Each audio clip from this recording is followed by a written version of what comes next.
वीर की राजकुमारी शबरी को आश्रम सौंपकर महर्षि मतंग जब देवलोक जाने लगे, तब शबरी भी साथ जाने की जिद करने लगी। शबरी की उम्र 10 वर्ष थी। वो महर्षि मतंग का हाथ पकड़ रोने लगी। महर्षि शबरी को रोते देख व्याकुल हो उठे। शबरी को समझाया, पुत्री, इस आश्रम में भगवान आएंगे, तुम यहीं प्रतीक्षा करो। अबोध शबरी इतना अवश्य जानती थी कि गुरु का वाक्य सत्य होकर रहेगा। उसने फिर पूछा, कब आएंगे? महर्षि मतंग त्रिकालदर्शी थे। वे भूत भविष्य सब जानते थे। वे ब्रह्मर्षि थे। महर्षि शबरी के आगे घुटनों के बल बैठ गए और शबरी को नमन किया। आसपास उपस्थित सभी ऋषिगण असमंजस में डूब गए। ये उलट कैसे हुआ? गुरु यहाँ शिष्य को नमन करे, ये कैसे हुआ?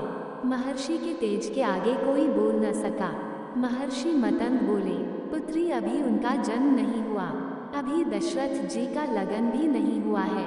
उनका कौशल्या से विवाह होगा, फिर भगवान की लंबी प्रतीक्षा होगी, फिर दशरथ जी का विवाह सुमित्रा से होगा, फिर प्रतीक्षा होगी, फिर उनका विवाह कैकेयी से होगा, फिर प्रतीक्षा, फिर वो जन्म लेंगे, फिर उनका विवाह माता जानकी से होगा, फिर उन्हें 14 वर्ष वनवास होगा और फिर वनवास के आखिरी वर्ष माता जानकी का हरण होगा।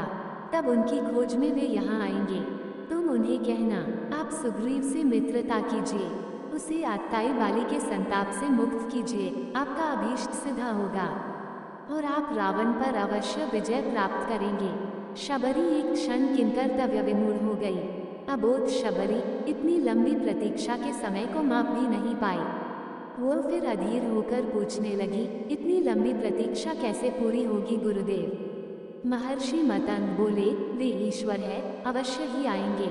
ये भावी निश्चित है, लेकिन यदि उनकी इच्छा हुई तो काल दर्शन के इस विज्ञान को परे रखकर वे कभी भी आ सकते हैं। लेकिन आएंगे अवश्य। जन्म मरण से परे उन्हें जब जरूरत हुई तो प्रहलाद के लिए खंबे से भी निकल आए थे। इसलिए प्रतीक्षा करना, वे कभी भी आ सकते हैं। तीनों काल तुम्हारे गुरु के रूप में मुझे याद रखेंगे। शायद यही मेरे तप का फल है। शबरी गुरु के आदेश को मान वहीं आश्रम में रुक गई। उसे हर दिन प्रभु श्री राम की प्रतीक्षा रहती थी। वह जानती थी, समय का चक्र उनकी उंगली पर नाचता है, वे कभी भी आ सकते हैं। हर रोज रास्ते में फूल बिछाती है और हर क्षण प्रतीक्षा करती, कभी भी आ सकते हैं। हर तरफ फूल बिछाकर हर क्षण प्रतीक्षा। शबरी बूढ़ी हो गई, लेकिन प्रतीक्षा उसी अबोध चित्त से करती रही और एक दिन उसके बिछाए फूलों पर प्रभु श्री राम के चरण पड़े। शबरी का कंठ अवरुद्ध हो गया, आंखों से अश्रुओं की धारा फूट पड़ी। गुरु का कथन सत्य हुआ, भगवान उसके घर आ गए।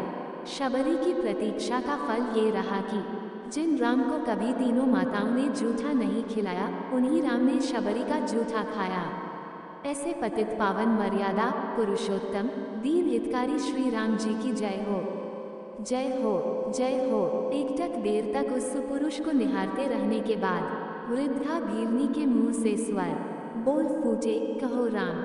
शबरी की कुटिया को ढूंढने में अधिक कष्ट तो नहीं हुआ। राम मुस्कुराए, यहाँ तो आना ही था माँ, कष्ट का क्या मोल।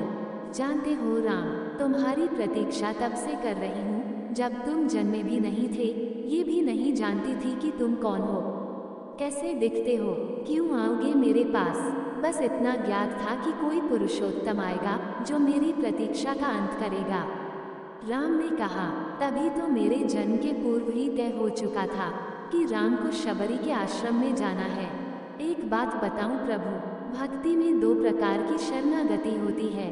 पहली वानरी भाव और दूसरी माजारी भाव। बंदर का बच्चा अपनी पूरी शक्ति लगाकर अपनी माँ का पेट पकड़े रहता है ताकि गिरे न। उसे सबसे अधिक भरोसा माँ पर ही होता है और वो उसे पूरी शक्ति से पकड़े रहता है। यही भक्ति का भी एक भाव है, जिसमें भक्त अपने ईश्वर को पूरी शक्ति से पकड़े रहता है, दिन रात उसकी आराधना करता है। पर मैंने ये भाव नहीं अपनाया। मैं तो उस बिल्ली के बच्चे की भांति थी जो अपनी माँ को पकड़ता ही नहीं बल्कि निश्चिंत बैठा रहता है कि माँ है न, वह स्वयं ही मेरी रक्षा करेगी और माँ सचमुच उसे अपने मुंह में टांग कर घूमती है। मैं भी निश्चिंत थी कि तुम आओगे ही, तुम्हें क्या पकड़ना। राम मुस्कुराकर रह गए। भीलनी ने पुन कहा, सोच रही हूँ बुराई में भी तनिक अच्छाई छिपी होती है ना। कहाँ सुदूर उत्तर के तुम, कहाँ घोर दक्षिण में मैं। तुम प्रतिष्ठित रघुकुल के भविष्य, मैं वन की भीलनी। यदि रावण का अंत नहीं करना होता तो तुम कहाँ से आते। राम गंभीर हुए और कहा, भ्रम में न पड़ो माँ। राम क्या रावण का वध करने आया है। रावण का वध तो लक्ष्मण अपने पैर से बाण चलाकर भी कर सकता है। राम हजारों कोस चलकर इस गहन वन में आया है तो केवल तुमसे मिलने आया है माँ, ताकि सहस्त्रों वर्षों के बाद भी जब कोई भारत के अस्तित्व पर प्रश्न खड़ा करे तो इतिहास चिल्लाकर उत्तर दे कि इस राष्ट्र को क्षत्रिय राम और उसकी भीलनी माँ ने मिलकर गढ़ा था। जब कोई भारत की परंपराओं पर उंगली उठाए तो काल उसका गला पकड़कर कहे कि नहीं। यह एकमात्र ऐसी सभ्यता है जहाँ एक राजपुत्र वन में प्रतीक्षा करती एक वनवासिनी से भेंट करने के लिए 14 वर्ष का वनवास स्वीकार करता है। राम वन में बस इसलिए आया है ताकि जब युगों का इतिहास लिखा जाए तो उसमें अंकित होगी शासन, प्रशासन और सत्ता। जब पैदल चलकर वन में रहने वाले समाज के अंतिम व्यक्ति तक पहुँचे तभी वह राम राज्य है।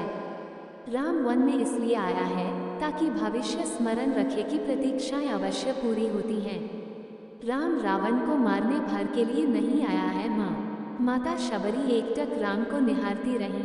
राम ने फिर कहा, राम की वन यात्रा रावण युद्ध के लिए नहीं है माता, राम की यात्रा प्रारंभ हुई है भविष्य के आदर्श की स्थापना के लिए।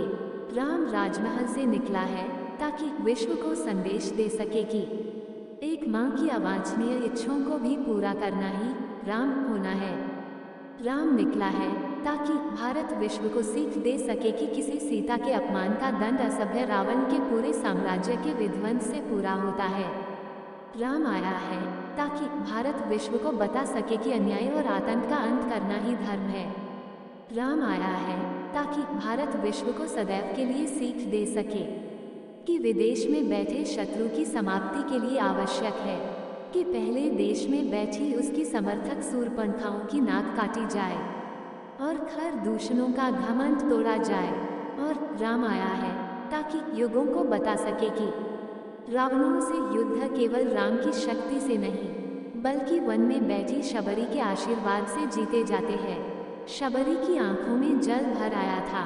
उसने बात बदलकर कहा, बेर खाओगे राम। राम मुस्कुराए, बिना खाए जाऊंगा भी नहीं माँ। शबरी अपनी कुटिया से झपोली में बेर लेकर आई और राम के समक्ष रख दिए।